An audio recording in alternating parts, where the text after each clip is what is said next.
الحمد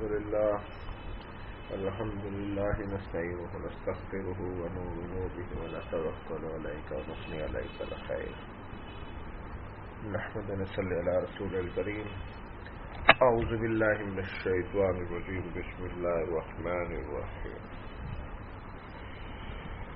اللہ سبحانہ و تعالیٰ کا بہت بڑا احسان ہے کہ اللہ پاک نے ہم سب کو اسلام کی محنت کے لیے قبول فرمایا اور ابلیس نے اپنی محنت کر کے اسلام کی دھجیاں اڑانے کے لیے ہم پر محنت کی اور جس پر ہم پورے اتر رہے ہیں۔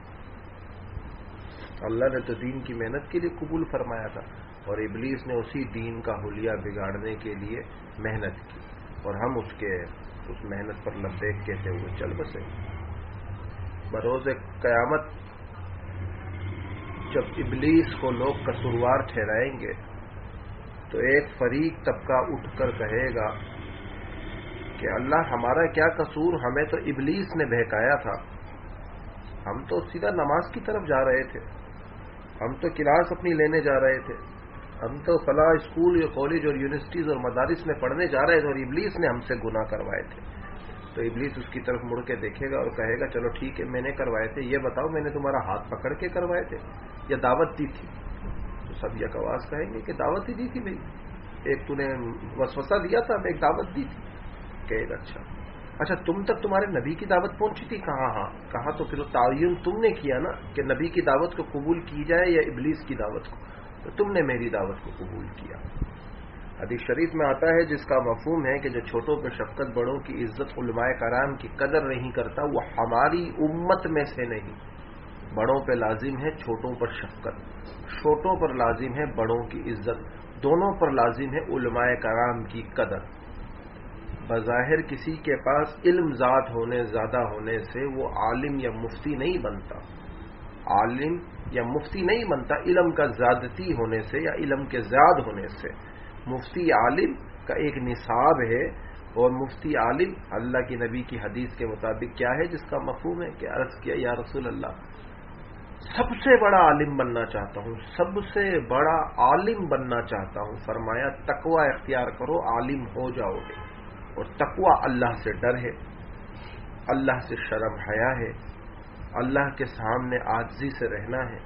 وہ تقوی ہمارے میں کوسوں دور تک نظر نہیں آتا۔ دین تو سیکھتے ہیں مگر من چاہی طریقوں پر، اپنے رب چاہی طریقوں پر سیکھنے کو تیار نہیں ہے۔ اور ابھی کلاس شروع ہوئی نہیں تھی کہ پیچھے سے ایک اسٹوڈنٹ کا میسج آ گیا کہ سر غصہ تھوڑا کم کیجیے گا آج ان پر۔ تو شیخ زکریا رحمۃ اللہ علیہ کا مجھے قول یاد آ گیا، انہوں نے ایک فضائل اعمال میں لکھا ہے کہ جسے غصے کی بات پر غصہ نہ آئے وہ گدھا ہے، گدھا ڈونکی ہے، گدھا۔ اور جو منانے پہ نہ مانے وہ ابلیس ہے، شیطان ہے، عزازیل ہے۔ جسے غصے کی بات پر غصہ نہ آئے وہ گدھا ہے۔ تو اب تعین یہ کرنا ہے کہ میں گدھا ہوں یا میں انسان ہوں۔ اگر میں انسان ہوں تو غصہ بنتا ہے، اگر میں گدھا ہوں ڈونکی ہوں تو غصہ بنتا ہی نہیں ہے۔ چل کرو یار، کیا جاتا ہے، چل کرو۔ لائیو اس کو لگا ڈالا تو لائیو جنگا لالا، چل کرو۔ اور پھر سمجھائے کوئی اور باز نہ آئے، وہ نہ سمجھے تو پھر وہ ابلیس ہے، شیطان ہے۔ تعین خود کو کرنا ہے کہ ہم ابلیس ہیں یا گدھے ہیں یا انسان اور شب مخلوقات ہیں، تو اس کا تعین خود کرنا پڑتا ہے۔ پر جیسے جیسے قصص الانبیاء کی نشستیں آگے چل رہی ہیں، ایک ایک چیزیں ایک ایک باتیں کھل کر سامنے آ رہی ہیں۔ اب مجھے کبھی کبھی ایسا لگتا ہے کہ شاید یہ پڑھانا میرا آپ لوگوں پر ویسٹ ہے، کیونکہ 154 صفحات تک میں پڑھا چکا ہوں اور تفصیل سے گفتگو سے آیتوں کے ثبوت کے ساتھ، مگر مجھے یاد نہیں پڑتا کہ ابھی بھی میں اگر کسی سے پوچھوں کہ سورج کہاں جا کر چھپتا ہے تو کسی کو یاد ہو، مجھے نہیں پتا یاد ہے۔ اس دفعہ سند بھی اس کو ملے گی، نام بھی اس کا مینشن ہوگا جس نے اپنے سوال جواب سارے کلیئر کیے ہوں گے اور باقاعدگی سے کلاسیں ساری لی ہوں گی اور اپنے پیپروں کو کلیئر کیا ہوگا۔ اس کے علاوہ تو کوئی اور طریقہ نہیں ہے کہ مٹھائی کا ڈبہ لے کے کوئی پاس کر دیں، یہ ہمارے پاس نہیں ہوتا، یہ جہاں ہوتا ہے وہاں جا کے کریں۔ ایک عجیب و غریب مچھلی،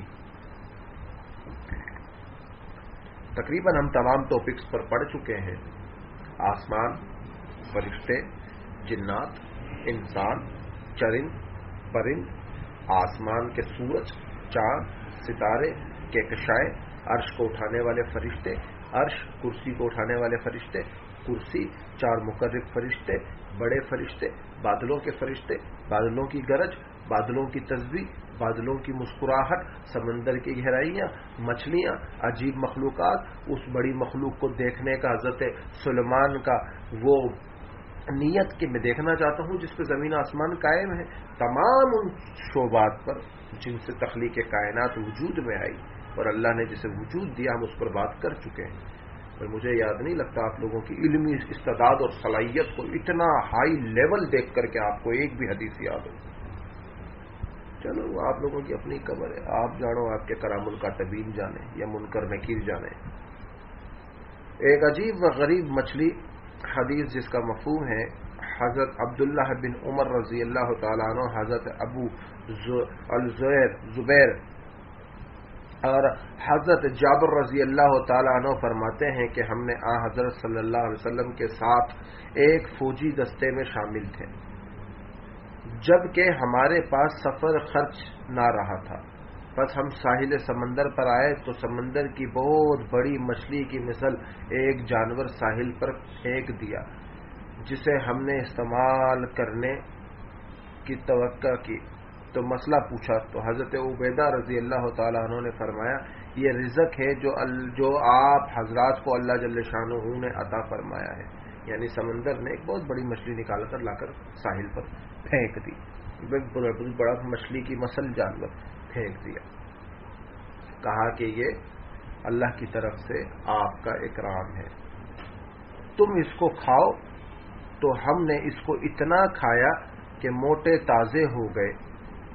حضرت جابر فرماتے ہیں کہ میں نے حضرت ابو عبیدہ رضی اللہ تعالیٰ عنہ کو دیکھا کہ انہوں نے اس جانور کی پسلیوں میں سے ایک پسلی کو لانے کا حکم دیا تو اس کو پیش کیا گیا، پھر حکم فرمایا کہ ایک اونٹ کو سواری کے لیے تیار کرو، پھر اس پر آپ سوار ہوئے، پھر اس پر سواری کی حالت میں اس پسلی کے نیچے سے گزر گئے، ہم نے دیکھا کہ اس کی ابرو کی ہڈی مٹکوں کی شکل میں گوشت کی چربی نچوڑ گیا تھا، پھر ہم حضرت صلی اللہ علیہ وسلم کی خدمت میں حاضر ہوئے اور اس واقعے کا ذکر کیا تو آپ نے ارشاد فرمایا یہ رزق تھا جو تمہیں اللہ تعالیٰ نے عطا کیا۔ فائدہ، حضرت عباس بن یزید رحمۃ اللہ علیہ فرمایا کہ اس مچھلی کا نام عنبر تھا، عنبر تھا، یہ عنبر تھا اور یہ کشتیوں کو بھی پلٹ دیتی تھی اور جسمانت سے ایک شہر کے برابر تھی، جس پر آنکھیں ہی آنکھیں ہیں۔ صحابہ کرام رضی اللہ تعالیٰ عنہ اجمعین نے عرض کیا اس کی آنکھوں سے تیل نکل کر 2000 درم میں فروخت کیا جاتا ہے، 2000 درم میں فروخت کیا جاتا ہے، اور اس مچھلی کا نام عنبر تھا۔ عجیب مچھلیاں۔ حضرت جعفر بن عرفہ رحمۃ اللہ علیہ فرماتے ہیں، کہتے ہیں کہ میں نے ایک مرتبہ سمندر میں سفر کیا تو ہمارے سامنے ایک سفید مچھلی، وائٹ فش، سفید مچھلی نامودار ہوئی، اس کی گدی پر گول ٹوپی تھی جس پر تار کول سے زیادہ کالی سیاہی سے لکھا ہوا تھا لا الہ الا اللہ محمد رسول اللہ۔ فرمایا کہ ہم نے اس سمندر میں ایک ایسی مچھلی دیکھی جو پانی سے نکلتی تھی حتیٰ کہ اپنے بدن کو پانی سے اونچا اچھالتی تھی، پھر پانی میں گرتی اور کشتی والوں پر پانی ڈالتی تھی۔ میں نے ملال سے پوچھا اس مچھلی کو کیا ہے، یہ ایسی حرکتیں کیوں کرتی ہے؟ تو اس نے کہا کہ یہ حضرت یونس علیہ السلام کی مچھلی کے بچوں میں سے ہے، یہ جب انسان کو دیکھتی ہے تو اس کا شوق کرتی ہے۔ میں نے ایک اور مچھلی بھی دیکھی جو پانی سے نامودار ہوئی، اس نے ایک منہ سے ایک سیاہ نگینہ گرایا تو اس کو کشتی میں بیٹھے ہوئے ایک بوڑھے شخص نے اٹھایا، پھر اس کو دیکھا اور چکھا زبان سے، پھر پانی میں پھینک دیا۔ ہم نے اس کو کہا تجھے کیا ہوا، تو نے اسے پھر پانی میں پھینک دیا؟ اس نے کہا میں نے اس کو انتہائی کڑوا پایا جو نگینہ مچھلی نے کشتی میں پھینکا تھا، بس ہم دیکھ رہے تھے، یہی حال تھا کہ باتیں کر رہا تھا وہ بوڑھا، اور اس کے سر اور داڑھی کے سارے سفید بال تھے اسی وقت کالے ہو گئے۔ یہ دیکھ کر ہم نے کہا کاش تو اس نگینے کو اپنے پاس رکھتا تو تمہارے کام آتا۔ اس نے کہا مجھے کیا پتا۔ سمندر میں وہ مچھلی نے وہ جو نگینہ لا کر پھینکا کشتی میں، اس بزرگ نے اٹھایا اور چاٹا اور چاٹ کر واپس پھینک دیا۔ اور لوگوں نے پوچھا کہ بھائی ایسا کیوں کیا آپ نے؟ تو کہا کہ میں نے اس کو کافی کڑوا پایا، کافی کڑوا پایا، یہ کافی کڑوا تھا، اور اس کو پھینک دیا، اور جب پھینک دیا تو یہ کڑوا تھا۔ اور وہ کہہ رہے کہ آپ ہم سے بات کر رہے تھے اور باتیں کرتے کرتے ہم نے دیکھا کہ اس کے سارے بال کالے ہو گئے، جو سفید تھے سارے بال کالے ہو گئے، ہم اس کو دیکھ رہے ہیں اور سارے بال اس کے کالے ہو گئے۔ یہ اللہ کی مخلوقات جو سمندروں میں گہرائیوں میں موجود ہے، اور آج بھی ایسے تبرکات موجود ہیں جن میں اللہ نے انسانوں کے لیے اس طرح کی چیزیں رکھی۔ وہ انسان کی پہنچ میں نہیں ہے تو وہ ایک الگ بات ہے۔ مخلوق کو اٹھانے والے دو حرف، عبد الصمد روایت کرتے ہیں کہ حضرت واحد رحمۃ اللہ علیہ عظمت المخلوقات کا ذکر کیا تو اس مچھلی کا بھی ذکر کیا جس نے زمین کو اٹھا رکھا ہے، اور اس سمندر کا بھی ذکر کیا جس میں وہ مچھلی ہے، اور آسمان کا بھی ذکر کیا ان مخلوقات کا بھی جو ان میں رہتی ہے۔ پھر فرمایا سب کو صرف دو حروفوں نے اٹھا رکھا ہے، سب چیزوں کو، مچھلی، سمندر، آسمان، زمین، حروف، تمام چیزوں کو دو حروف نے اٹھا رکھا ہے۔ ہم نے حضرت واحد سے پوچھا کہ وہ دو حروف کون سے ہیں؟ انہوں نے انگلی کے اشارے سے کہا کن، اللہ کے ارادہ، کن، جو کن اللہ نے کہا اور ہر چیز وجود میں آ گئی، ہر چیز وجود میں آ گئی۔ حضرت یونس علیہ السلام کی مچھلی ہوا میں اڑنے والی مچھلی۔ حضرت عباس بن یزید رحمت اللہ علیہ فرماتے ہیں کہ وہ مچھلی جس نے حضرت یونس کو لقمہ بنایا تھا وہ مرد کی طرح تھی، مرد کی طرح تھی۔ حضرت عباس بن یزید نے یہ بھی بتایا کہ ان میں سے ایک مچھلی کو دیکھا جو ہوا میں اڑ رہی تھی۔ آج بھی مچھلیوں کی کچھ ایسی اقسام ہیں نا جو ہواؤں میں اڑتی ہیں، ادھر سے ادھر ٹپے مارتی ہیں، جاتی ہیں، اڑتی ہیں۔ تو یہ اللہ سبحانہ تعالیٰ کی مخلوقات ہیں جن کا ذکر ہے۔ یہ الگ بات ہے، ہمارا تو یقین ہے کہ کتابوں میں ہم نے پڑھ لیا، حدیثوں میں پڑھ لیا، تو ہمارا تو یقین ہے کہ یہ مخلوقات ہے۔ اگر سائنس اور اس کو جغرافیائی طور پر اینیمل پلانٹس والے نہیں دیکھ پا رہے تو وہ ان کی نظروں کا دھوکہ ہے، بہرحال ہمیں ہماری کتابوں پر، عبارات پر یقین ہے 100% سے زیادہ۔ سمندر کی گہرائی، حضرت کعب رحمۃ اللہ علیہ فرماتے ہیں کہ حضرت خضر بن عمیل بحر السحر کند یعنی چین کے سمندر کی طرف نکلے، اپنے ساتھیوں سے کہا مجھے اس سمندر میں چھوڑ دو، میں اس کی گہرائی معلوم کرنا چاہتا ہوں۔ چنانچہ ان کو کئی دنوں اور کئی راتوں سمندر میں گزارے۔ پھر جب نکلے تو کسی نے پوچھا اے خضر آپ نے کیا دیکھا؟ اللہ تعالیٰ نے اس سمندر کی گہرائی میں آپ کی حفاظت فرمائی۔ آپ نے فرمایا کہ فرشتوں میں سے ایک فرشتے نے میرا استقبال کیا اور کہا اے شخص آپ کہاں آ گئے؟ آپ کہاں آ گئے ہیں؟ اور کہا جانے کا ارادہ ہے۔ میں نے کہا میں سمندر کی گہرائی جاننا چاہتا ہوں، اس سمندر کی گہرائی جاننا چاہتا ہوں۔ اس نے کہا یہ کیسے ہو سکتا ہے، حالانکہ ایک شخص کو حضرت داؤد علیہ السلام کے زمانے میں اس سمندر میں گرایا گیا تھا، جب کہ اس کو 300 سال ہو چکے ہیں مگر وہ اب تک اسی گہرائی کی تہ کو بھی نہیں پہنچا۔ میں نے کہا تم کہاں سے آ رہے ہو؟ اس نے کہا اس مچھلی کے پاس سے جس نے سب زمین کو اٹھایا ہوا ہے۔ مجھے اللہ سبحانہ و تعالی نے اس کی طرف بھیجا تھا تاکہ اس کو غذا کھلاؤں، کیونکہ سمندر کی مچھلیوں نے اس کے زیادہ کھانے کی اللہ تعالیٰ کے یہاں شکایت کی ہے۔ میں نے پوچھا کہ مجھے سمندر کے اتراؤ چڑھاؤ کے متعلق بتاؤ، تو اس نے کہا جب مچھلی سانس لیتی ہے تو اس کی سانس سے چڑھاؤ پیدا ہوتا ہے، جب سانس لے لیتی ہے تو پھر سمندر سمٹ جاتا ہے، سمندر سمٹ جاتا ہے۔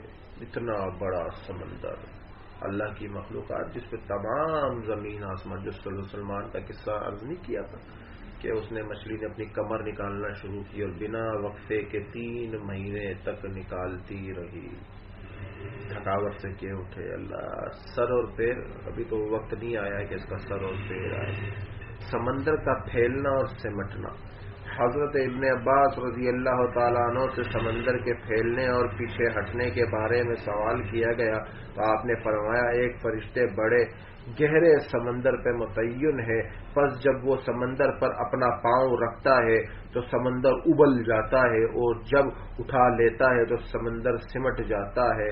سمندر کا پھیلنا اور سمٹنا اسی وجہ سے۔ سمندر کا نگہبان فرشتہ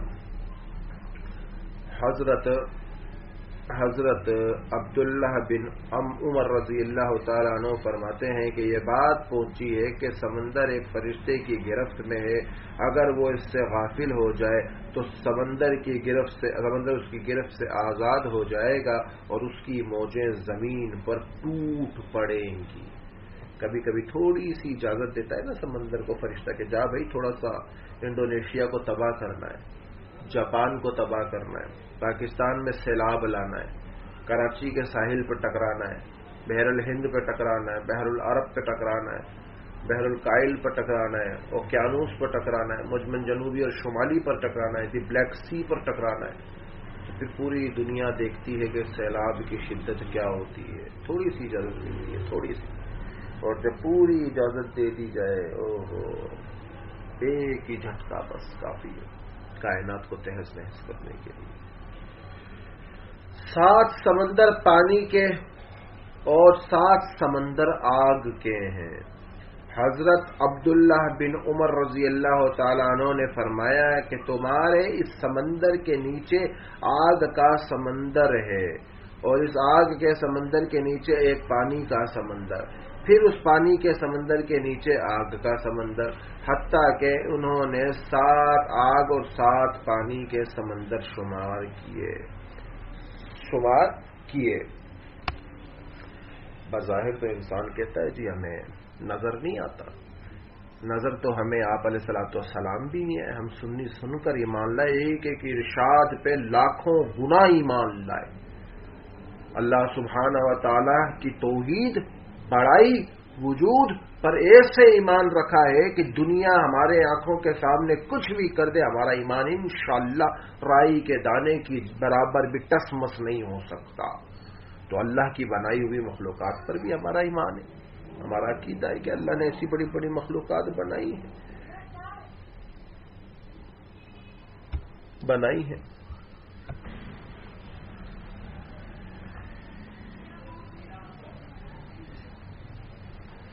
بوتل وہ نہیں ہے، پانی کی ہے، تم لوگوں کی آنکھوں میں فطورات ہیں، کسی درگاہ پہ جا کر کوئی نیاز شاز چڑھاؤ تم، اللہ معاف کرے، ہم نے نارمل پانی کی بات کی، اللہ کے آگے نیاز چڑھاؤ، نہیں تو تم تو درگاہ پہ پہنچ جاتے ہو ادھر جا کر۔ چلو بہرحال آگے، یہ سمندر ہی دوزخ ہے۔ حضرت علی رضی اللہ تعالی عنہ ایک یہودی سے نقل کرتے ہیں کہ فرماتے ہیں کہ یہودی میں اس سے زیادہ اہل علم کوئی نہ تھا،